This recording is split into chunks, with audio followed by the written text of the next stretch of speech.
I thought installing an EV charger meant stepping into the future, clean energy, responsibility, and real savings for my family. But the letter taped to my door felt like a threat dragged straight out of the past. That morning, I stood in my driveway staring at my car, still glossy from the dealership, and felt a quiet pride settle in my chest. Buying that electric vehicle wasn't about showing off. It was about years of overtime, skipped vacations, and choosing something better for my kids and the world they'd inherit. For the first time in a long while, I felt like I'd made a decision that lined up with my values and my wallet. Installing the EV charger felt just as natural.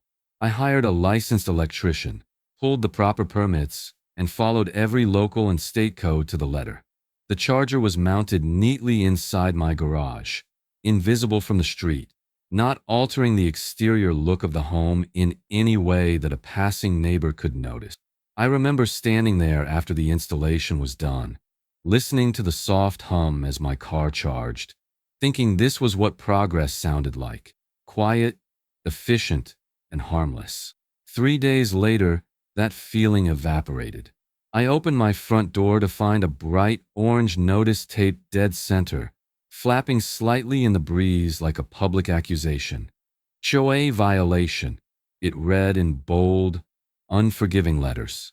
The reason listed below made my stomach tighten. Unauthorized exterior modification. I read it twice, then a third time, convinced there had to be a mistake. Exterior modification? The charger was inside my garage. The fine printed beneath that line made my pulse spike. Hundreds of dollars up front, with daily penalties if I didn't correct the violation immediately. At the bottom of the notice, her name stood out like a signature on a warrant. Karen Whitfield, HOA president. Even before this moment, that name carried weight in the neighborhood. I'd heard the stories at block parties and mailbox conversations, how she enforced rules selectively, how some homeowners got warnings while others got punished. I always assumed those were exaggerations, suburban gossip meant to pass the time. Standing there with that notice in my hand, they suddenly felt uncomfortably real. Confusion gave way to anger. I hadn't broken the law. I hadn't damaged the community. I had improved my own property responsibly. Why punish progress? Why treat a modern necessity like a crime? That night, after my kids went to bed, I spread the HOA bylaws across the kitchen table and started reading. Page after page of vague language, outdated restrictions, and broad authority granted to the board. The more I read, the more uneasy I felt. Something about this didn't sit right, and deep down, I knew this wasn't really about an EV charger. As the clock crept past midnight, one thought kept circling in my mind. This felt personal. This felt intentional. And as I dug deeper into those rules, I realized this wasn't just about a charger. It was about control. And Karen Whitfield had decided I was her next example. When Karen Whitfield finally looked me in the eye, I didn't see a neighbor. I saw a ruler defending her throne. That realization settled over me as I walked into the HOA meeting room, a bland community space that suddenly felt like a courtroom designed to intimidate. I had rehearsed my words carefully, promising myself I would stay calm, respectful, and factual. I truly believed that if I explained the situation clearly, reason would win. After all, this was my home, my community, and I had followed the law. I wasn't prepared for how quickly logic would be dismissed. Karen sat at the center of the table, posture rigid, hands folded like she was posing for authority itself. Her expression never softened as I introduced myself and explained why I was there. Before I could finish my first sentence, she cut me off, quoting a bylaw number without reading it aloud, as if the reference alone should silence me. Her tone was cold, rehearsed, and oddly impatient, like she had already decided my guilt before I spoke. Every time I tried to clarify that the charger was installed inside my garage and fully code compliant, she waved it away as irrelevant. I glanced around the room, hoping for support or at least curiosity from the other board members. What I saw instead was avoidance. Some stared down at their papers, others nodded faintly at Karen's words without adding anything of their own. No one challenged her. No one asked questions. The silence felt heavy, not neutral, and I realized this wasn't a discussion, it was a performance. Karen was used to speaking without interruption, and everyone else was used to letting her. As the meeting dragged on, something else became impossible to ignore. She spoke passionately about aesthetic preservation, claiming the community needed uniformity to protect property values. Yet I couldn't stop thinking about the solar panels I'd seen installed on homes belonging to her close allies, approvals granted without public discussion or fines. When I mentioned those examples, her eyes narrowed. She brushed them aside as special circumstances, never explaining what made them special. The hypocrisy hung in the air, unaddressed and unchallenged. I tried one last time to appeal to reason. I explained state incentives for electric vehicles, how EV infrastructure was becoming standard across the country, how this upgrade actually increased property value and prepared the neighborhood for the future. I spoke about safety, about permits, about responsibility. Karen didn't engage with any of it. Instead, she leaned back in her chair and warned me that continued non-compliance would result in escalating fines and potential liens against my home. Hearing the word lien sent a chill through me. This wasn't about rules anymore. This was about power. As the meeting wrapped up, Karen gathered her papers and stood, signaling the conversation was over. As I turned to leave, she leaned in close enough that only I could hear her voice. Calm, almost friendly, she whispered that fighting the HOA never ends well. In that moment, standing in that quiet room, something inside me hardened. Fear gave way to clarity. And that was the exact moment I decided I wouldn't back down. Every new notice felt less like a rule violation and more like a warning shot meant to scare me into submission. After that meeting, the fines didn't pause or soften, they multiplied. Each morning I opened my email with a knot in my stomach, already knowing what I would see. Another balance update. Another friendly reminder that quickly turned into a threat. The amount climbed daily, fast enough to feel intentional, like pressure being tightened one turn at a time until I cracked. At home, the tension followed me. My wife tried to stay calm, but I saw the worry settle into her face as she ran numbers at the kitchen table. She asked what this could do to our savings, our credit, our ability to refinance someday if we needed to. Those questions hurt more than the fines themselves. I started to wonder if my decision, made with such pride, had crossed an invisible line that put my family at risk. Late at night, guilt crept in. Was progress worth this? Was I being stubborn at their expense? The letters from the HOA changed too. What began as sterile notices turned sharper, heavier with legal language clearly meant to intimidate. Phrases like continued non-compliance and further enforcement actions appeared again and again, bolded for effect. Karen Whitfield's name was always there, steady and unmoving, like a signature daring me to challenge it. I reached out, asking for a private meeting, a compromise, anything resembling dialogue. Every request was ignored or rerouted back to the same generic warning. Negotiation wasn't on the table. Submission was. Feeling cornered, I did what most people do when authority starts to feel abusive. I went online.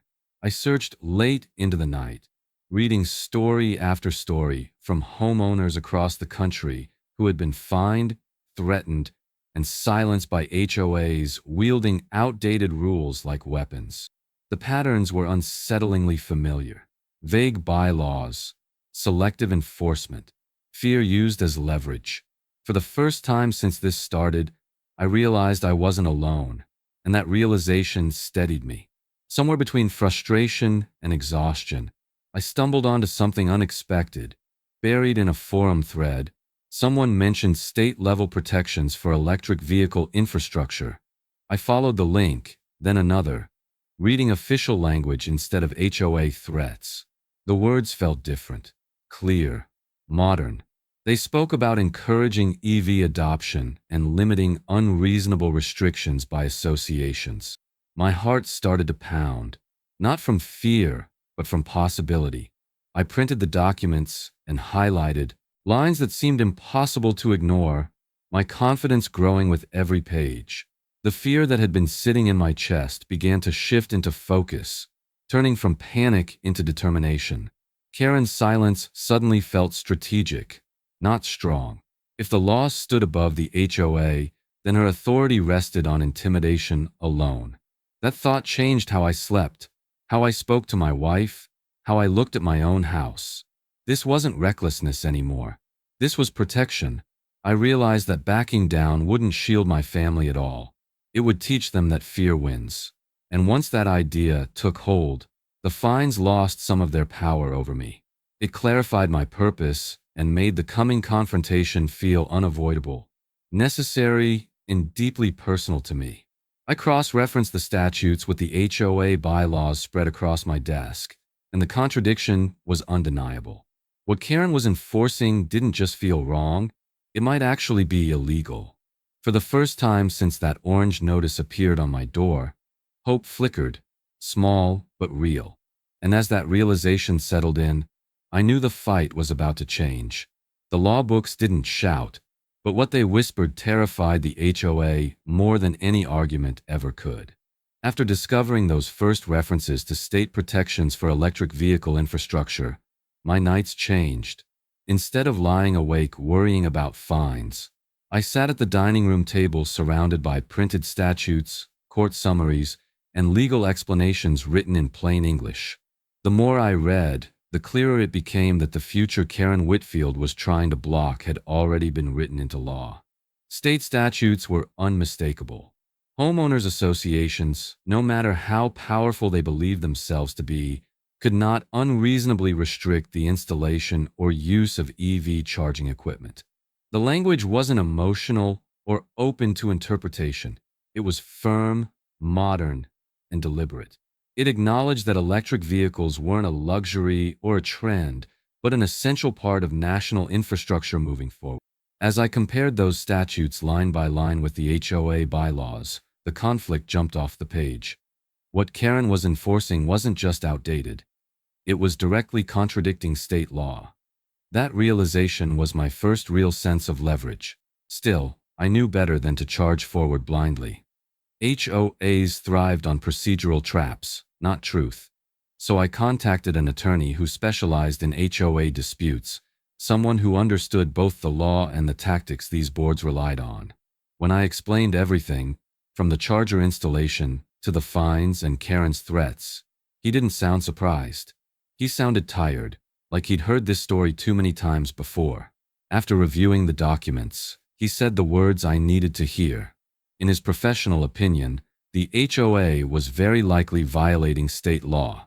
Not accidentally, not unknowingly, but through willful enforcement of rules they hadn't bothered to update. He warned me that Karen's confidence came from homeowners folding early, not from legal strength. Together, we formed a strategy. Document everything. Remain fully compliant with all local codes. Respond formally, not emotionally. And most importantly, force the HOA to acknowledge the law and right. With his guidance, I drafted a certified letter addressed to the board. It was calm, precise, and impossible to ignore. I cited specific statutes, explained how my installation complied with every legal requirement, and requested immediate withdrawal of the fines. I didn't accuse, I didn't threaten, I simply laid the law on the table and asked them to respond. Dropping that letter at the post office felt heavier than installing the charger ever had. This wasn't just a response, it was a line drawn. Days passed, then a week, no email, no letter, no warning notices. The silence felt deliberate, like the kind that settles in before a storm. Part of me hoped they were backing down quietly, rewriting policies behind closed doors to avoid embarrassment. Another part of me knew Karen Whitfield too well by now. Silence, for her, wasn't surrender. It was calculation. That quiet stretched just long enough for my guard to lower. Then, one afternoon, another envelope arrived. Thicker, more official, and far colder than anything before it. Inside was a court summons. The HOA wasn't retreating. They were escalating. And as I held that paper in my hands, I understood something clearly for the first time. The silence hadn't been fear. It had been preparation. They didn't just want my charger gone. They wanted to make an example of me in a courtroom. The summons made that painfully clear. The HOA wasn't claiming confusion anymore. They were accusing me of non-compliance, unpaid fines, and defiance of community standards. Reading the filing felt surreal, like my name had been dropped into someone else's legal drama. According to the complaint, I wasn't a homeowner standing up for his rights. I was a problem that needed to be corrected publicly. Karen Whitfield wasted no time shaping the narrative. In the documents, she framed the lawsuit as an act of community protection, portraying herself as a guardian of neighborhood values under attack by a reckless homeowner. She spoke about uniformity, harmony, and precedent, carefully avoiding any mention of state law or modern infrastructure. It was clear she wasn't fighting for aesthetics anymore. She was fighting to preserve authority, and losing to one homeowner would crack the image she'd spent years building. The financial reality hit fast. Legal fees started stacking up almost immediately, invoices arriving with clinical regularity. At home, the stress thickened the air. My wife tried to reassure me, but I could hear the strain in her voice when we talked about budgets and timelines. This wasn't just emotional anymore, it was measurable, draining resources we'd worked hard to build. I caught myself staring at my kids longer than usual, wondering how much of this tension they could feel even when we tried to shield them from it. Despite everything I'd learned, fear crept back in. Courts were intimidating by design. The language, the procedures, the power imbalance. It all fed that quiet voice, asking if this fight was too big. What if the judge sided with the HOA? What if Karen's confidence wasn't empty after all? Those doubts followed me into my attorney's office, where I laid them out honestly, expecting caution or concern. Instead, he was steady. He reminded me that truth mattered more than volume, and that documentation was our strongest weapon. He explained that judges didn't care about HOA theatrics. They cared about statutes, evidence, and reasonableness. Slowly, that reassurance grounded me. Together, we prepared meticulously. We gathered photographs showing the charger inside my garage, copies of permits, installation invoices, HOA emails, and every threatening notice they'd sent. We printed the state statutes in full, highlighted and annotated, ready to be read aloud if necessary. Karen was offered mediation more than once. Each time, she refused. No compromise, no discussion. Her position was absolute, and that rigidity told me more than any email ever had. This lawsuit wasn't about resolving a dispute. It was about winning, or at least not losing publicly. That refusal hardened my resolve. If she wanted a courtroom, she'd have to face the law she'd been ignoring. As the court date approached, neighbors started to notice. Questions surfaced. Whispers followed me on walks. This was no longer a quiet HOA disagreement buried in paperwork. It was becoming a visible conflict, one that exposed how fragile authority becomes when challenged with facts. On the morning of the hearing, I stood outside the courthouse, documents in hand, heart pounding harder than it had since this began. Walking through those doors, I understood something fully for the first time. This fight was no longer private. It was public, and whatever happened next would echo far beyond my garage. In that courtroom, Karen Whitfield didn't have a gavel, only excuses. Sitting at the polished wooden table, I could feel the weight of the room pressing down on everyone inside it. The judge entered without ceremony, calm and unreadable, the kind of presence that made posturing feel small. From the very beginning, it was clear this wasn't a place for intimidation or authority games. This was a place where facts mattered. Karen went first. She stood with confidence that bordered on arrogance, speaking smoothly as she laid out the HOA's position. She quoted bylaws like scripture, reciting rule numbers and phrases about uniformity and community standards. To anyone unfamiliar with HOA tactics, it might have sounded convincing. She spoke as if the rules alone were proof enough. as if their existence justified everything she had done. I watched her carefully, noticing how she never once mentioned state law, only internal authority. The judge listened without interruption, pen resting lightly in his hand, eyes fixed on Karen's face. When she finished, he nodded once and asked a simple question about whether the HOA's enforcement actions complied with state statutes regarding electric vehicle infrastructure. The shift in the room was immediate. Karen paused, just for a second, but it was enough.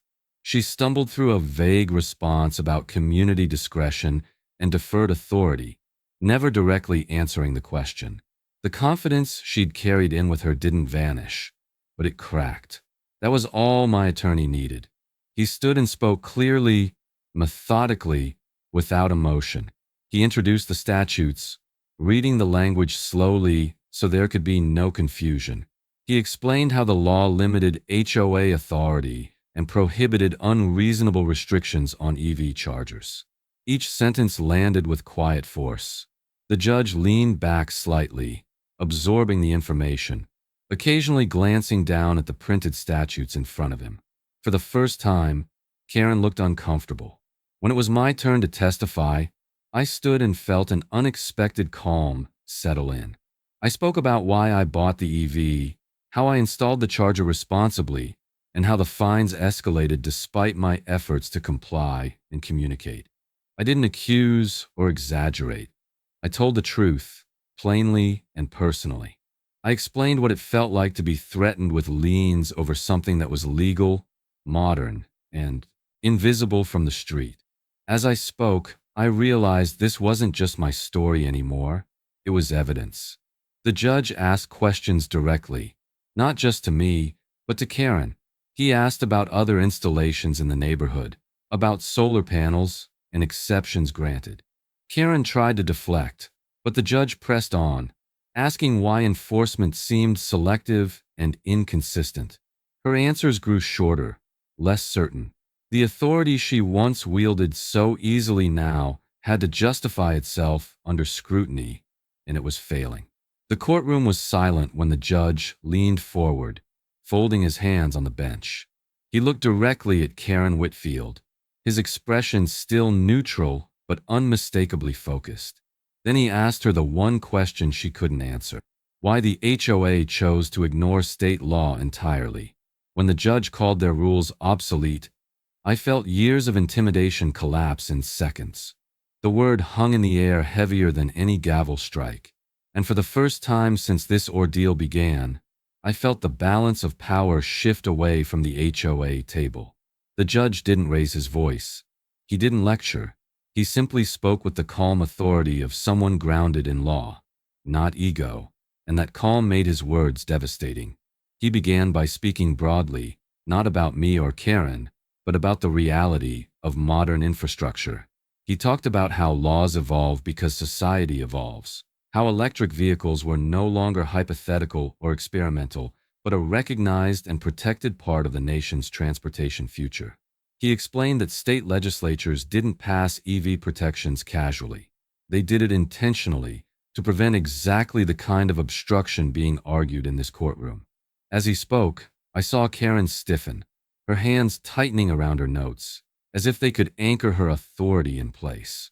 Then he turned to the bylaws. Slowly, methodically, he explained that HOA rules do not exist in a vacuum. They do not override state law, and they certainly cannot contradict it. Where they do, he said plainly, they become unenforceable. Hearing that word applied to Karen's prized rulebook felt surreal. The same bylaws she'd wielded like a weapon were now being dismantled sentence by sentence, not by emotion, but by hierarchy of law. The judge didn't stop there. He addressed the fines directly, describing how escalating penalties can cross the line from enforcement into coercion. His tone sharpened just slightly as he noted how quickly the fines had grown and how they were applied despite clear evidence of legal compliance. He called it troubling. He called it excessive, and then he called it inappropriate. Each word landed like a crack in concrete, splitting apart the foundation Karen had relied on for years. I glanced over at her, and for the first time, She looked rattled. Not defensive, not irritated, genuinely unsettled. Her confidence had drained out through the seams, replaced by something closer to disbelief. She shuffled papers she no longer needed, glanced toward her attorney, then back at the judge, as if waiting for permission to interrupt. It never came. Around the courtroom, I heard quiet murmurs ripple through the audience. Neighbors, observers, maybe even other HOA representatives. People who understood exactly what this ruling could mean beyond my case. Then the judge reached his conclusion. He dismissed the HOA's claims in full. No ambiguity, no conditions. The fines, he declared, were invalid. The enforcement action had no legal standing. For a moment, I didn't breathe. My attorney placed a steady hand on my arm, but it took a second for the reality to settle in. The weight I'd been carrying for months lifted all at once, leaving behind a strange mix of relief and disbelief. Karen tried to speak, but the judge raised a hand, not harshly, just enough to signal that the argument was over. He reminded the court that HOAs have responsibilities, not just authority, and that ignoring modern law in favor of outdated control undermines both trust and legality. His words weren't aimed only at Karen Whitfield. They felt like a warning to every association that believed power could outlast progress. As proceedings began to wrap up, I thought that was it. Victory, closure. But the judge didn't rise immediately. He glanced back down at his notes, then up again, eyes returning to Karen with renewed focus. The room quieted instinctively, as if everyone sensed there was more coming. My relief froze mid-breath, replaced by anticipation. Because while the HOA's rules had been exposed and the fines erased, the judge wasn't finished. And judging by the way Karen shifted in her chair, neither was her reckoning. Justice didn't just stop the HOA, it turned the spotlight on them. Just when I thought the ruling had reached its peak, the judge continued, his tone calm but unmistakably firm. He explained that dismissing the case and invalidating the fines addressed the harm done to me, but it didn't address the behavior that caused it. HOAs, he said, are entrusted with authority that must be exercised responsibly, and when that authority is abused, accountability isn't optional, it's necessary. He ordered the HOA to reimburse my legal fees in full. The words landed slowly, but their impact was immediate. Karen's head snapped up, her expression tightening as if she hadn't believed this outcome was even possible. The judge outlined his reasoning clearly. I should never have been forced to bear the financial burden of defending myself against enforcement actions that directly conflicted with state law. The HOA's decision to escalate instead of reassess had consequences, and those consequences now belonged to them. Then came the part that felt bigger than my case alone. The judge required the HOA to update its policies to comply with state law, specifically citing electric vehicle infrastructure and modern property use. He stressed that ignorance of the law was not a defense, especially for governing bodies that claim to represent and protect homeowners. These updates weren't suggestions, they were orders. Deadlines were set, compliance was expected. His voice sharpened slightly as he issued a warning. Any future attempts to enforce outdated or conflicting rules, he said, could expose the HOA to additional penalties and sanctions. He made it clear that this courtroom would not look kindly on repeated overreach. I could feel the weight of that warning ripple across the room. This wasn't just a reprimand, it was a line drawn in permanent ink. Karen Whitfield's authority visibly eroded in real time. The confident posture she'd carried into court was gone, replaced by stiffness and restraint. She avoided eye contact with the judge now, nodding silently as each directive stripped away another layer of unchecked power. Around her, the board members shifted in their seats. Some exchanged uneasy looks. Others stared straight ahead, faces tight, as if realizing for the first time that following without questioning carried its own risks. As for me, relief washed over me in waves. The financial pressure, the fear of liens, the months of stress, They finally loosened their grip. But beneath that relief was something steadier and stronger. Resolve. This hadn't been a fluke or a misunderstanding.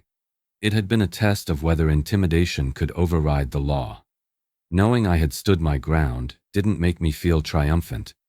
It made me feel responsible. The judge concluded by reminding everyone present that HOAs exist to serve communities, not dominate them. With that, he closed the file and stood, signaling the end of the hearing. The sound of chairs moving and papers shuffling filled the room, but Karen remained seated for a moment longer, staring at the table in front of her as if trying to understand how control had slipped away so completely. When I stepped out of the courtroom, the hallway felt brighter than when I'd entered. My attorney shook my hand, proud but unsurprised. That's when I noticed people waiting. Neighbors, familiar faces from my street, others from nearby communities. Their expressions weren't hostile or judgmental. They were curious, concerned, hopeful. As I walked toward them, I realized the fight hadn't ended at the judge's bench. It had only changed shape, because outside that courtroom neighbors were waiting, and they had questions. For the first time, my neighbors didn't see a rule breaker. They saw the truth. The moment I stepped out of the courthouse, the space around me filled with familiar faces, some cautious, some relieved, some visibly shaken. No one rushed me at first. There was a pause, like the neighborhood itself was taking a breath, recalibrating after years of quiet compliance. Then one neighbor stepped forward, shook my hand and said, "I'm glad you stood up." That single sentence opened a floodgate. People began approaching me in small groups, lowering their voices out of habit even though Karen Whitfield was nowhere near us. They asked what the judge said, what it meant for the rest of us, whether the HOA had really been ordered to change. As I explained the ruling, I watched expressions shift from disbelief to recognition. Heads nodded, jaws tightened. The truth wasn't just heard, it was recognized. It sounded familiar because many of them had lived pieces of it themselves. One by one, stories surfaced.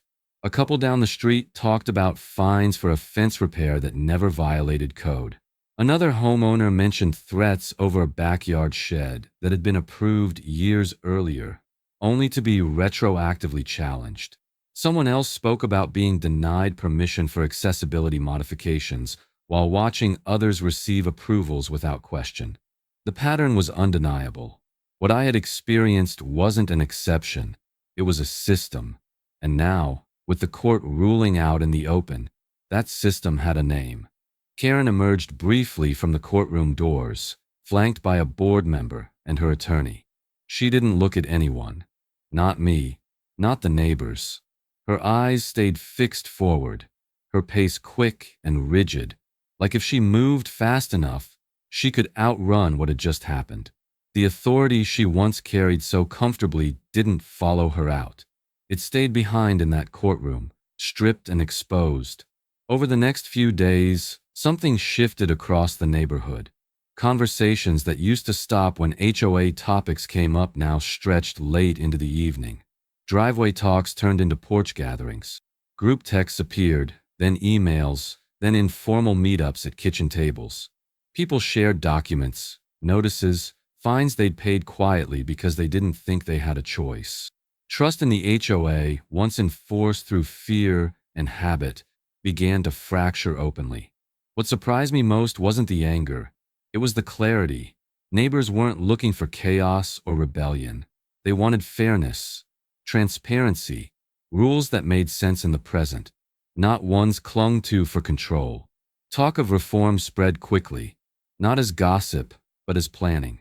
People asked how bylaws could be updated, how board members could be held accountable, how leadership could change without tearing the community apart.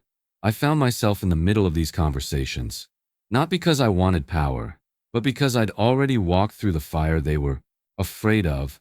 I reminded them of something the judge said, that HOAs are meant to serve homeowners, not dominate them. That idea resonated deeply. It reframed everything. This wasn't about tearing down the HOA. It was about reclaiming it. Karen's absence became noticeable. Emails went unanswered. Announcements were delayed. Board communications felt vague and defensive, stripped of the confidence they once carried. People noticed. Silence. Once used as a weapon, now read as weakness. The illusion of inevitability was gone, replaced by questions no one was afraid to ask anymore. As momentum grew, someone suggested the obvious next step, the upcoming HOA meeting. Normally, those meetings were sparsely attended, predictable, controlled. This time felt different. Attendance was already being discussed like an event, not an obligation. Neighbors talked about going together, about speaking up, about finally asking for explanations instead of accepting warnings. The night before that meeting, I stood in my garage listening to the quiet hum of my EV charger, thinking about how something so small had exposed something so big. The fight had started with a fine, but it had grown into a reckoning the neighborhood couldn't ignore anymore. Tomorrow, the room that once echoed with silence would be full, and I knew, deep down, that the next HOA meeting would change everything. Karen Whitfield built her authority on fear, and fear doesn't survive daylight. That truth became impossible to ignore the night the emergency HOA meeting was called. Word spread fast, faster than any official notice ever had. Cars lined the streets around the clubhouse, headlights cutting through the dusk like a quiet procession. I had attended HOA meetings before, usually marked by empty chairs and rehearsed indifference. This time, the room filled before the gavel even hit the table. The silence that once protected Karen was gone. She arrived late, deliberately, as if timing alone could restore control. Karen took her seat at the center, shoulders squared, expression tight but composed. When she began to speak, it was clear she'd come prepared for damage control.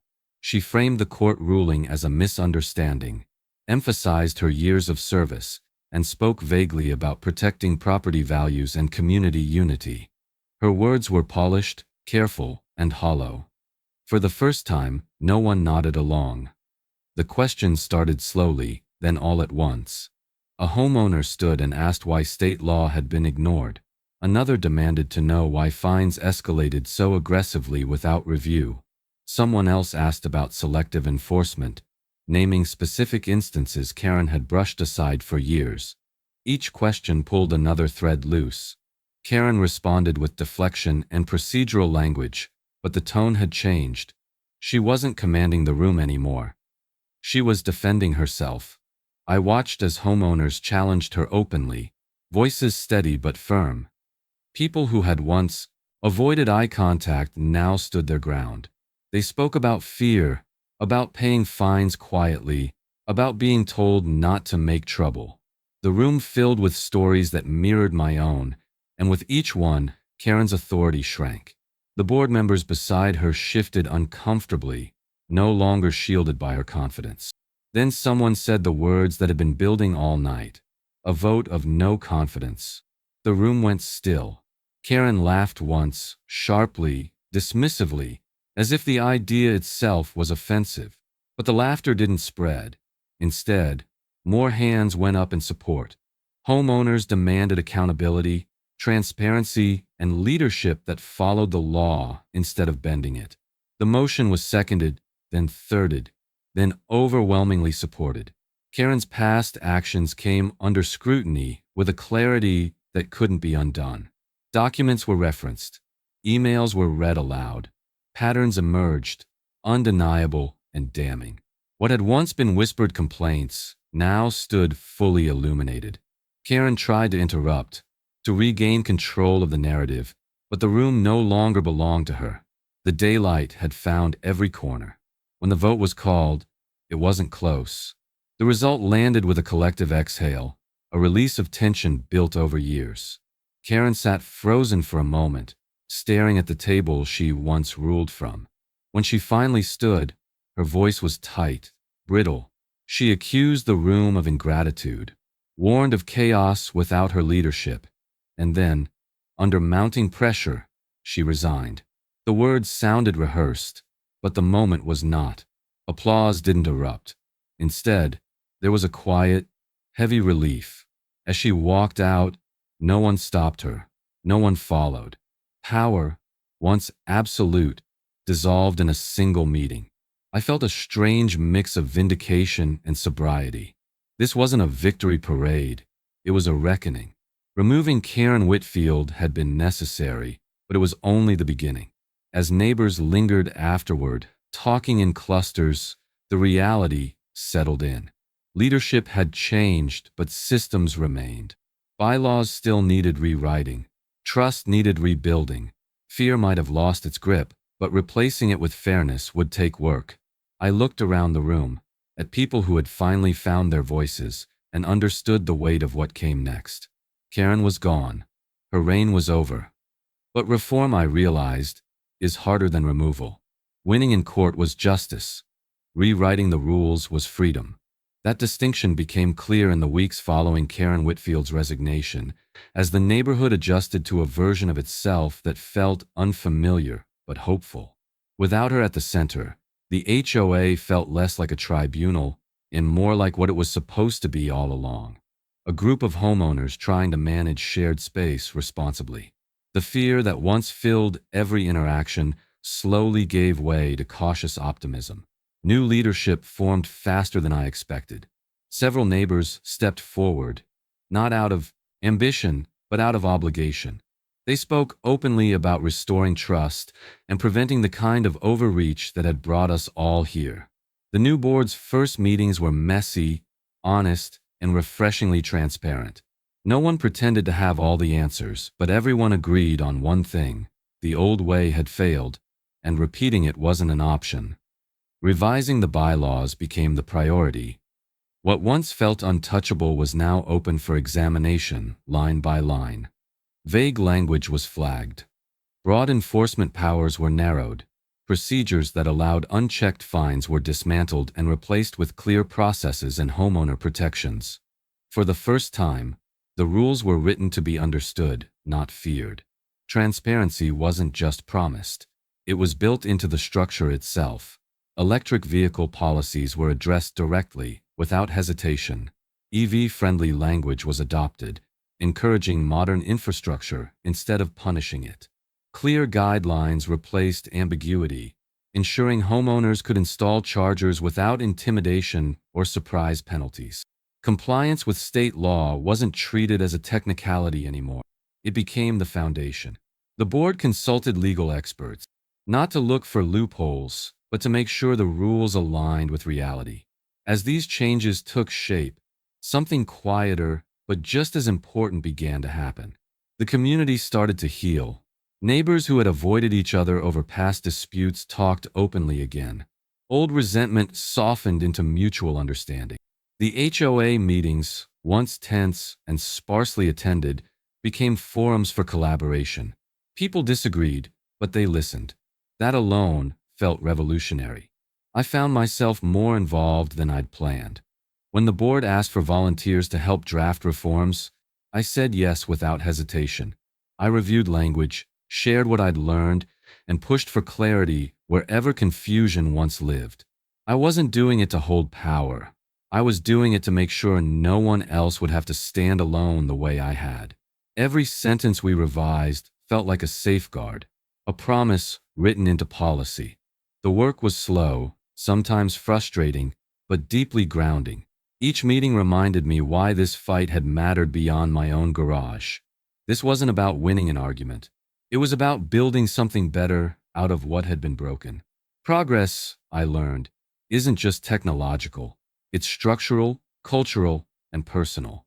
One evening, after another long meeting, I pulled into my driveway and stepped into my garage. I plugged in my car and listened to that familiar hum, the same sound that had started all of this. It felt different now, heavier with meaning.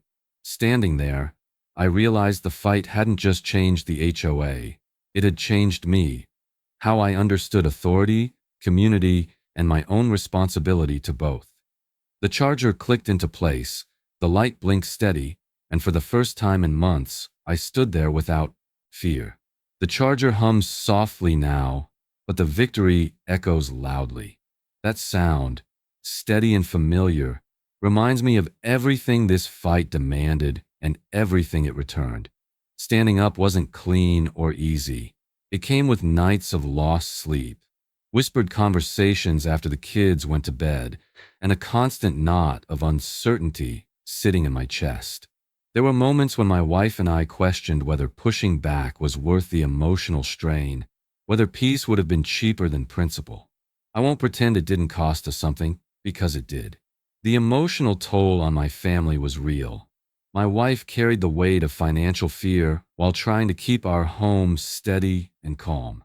I carried guilt, wondering if my refusal to back down had invited unnecessary stress into our lives. Even when we didn't say it out loud, we both felt it. The pressure of being watched, judged, and threatened by an authority that didn't care about fairness. That kind of tension seeps into everything, even the quiet moments meant for rest. But what this fight gave back was something deeper than relief. It gave us clarity. I learned that rights don't protect themselves, and silence doesn't keep you safe.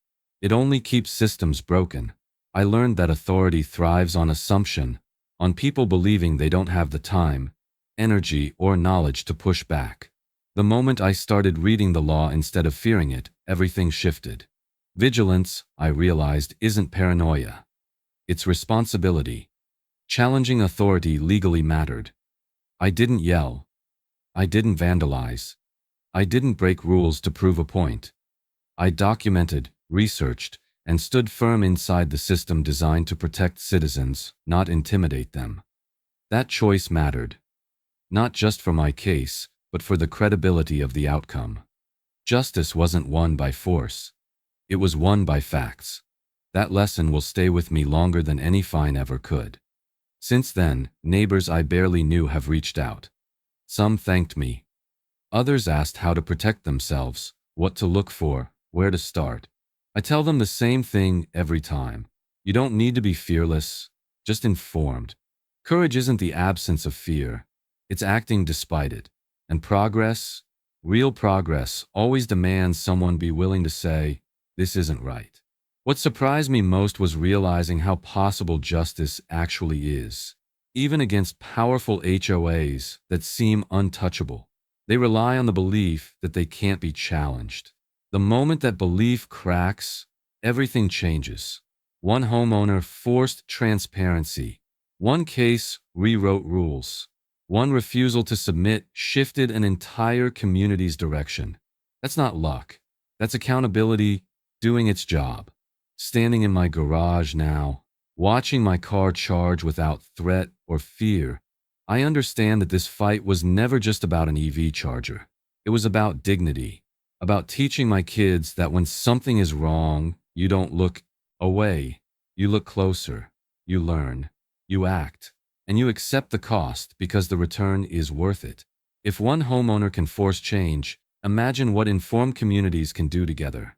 If you're facing HOA intimidation, don't assume they're right because they're loud.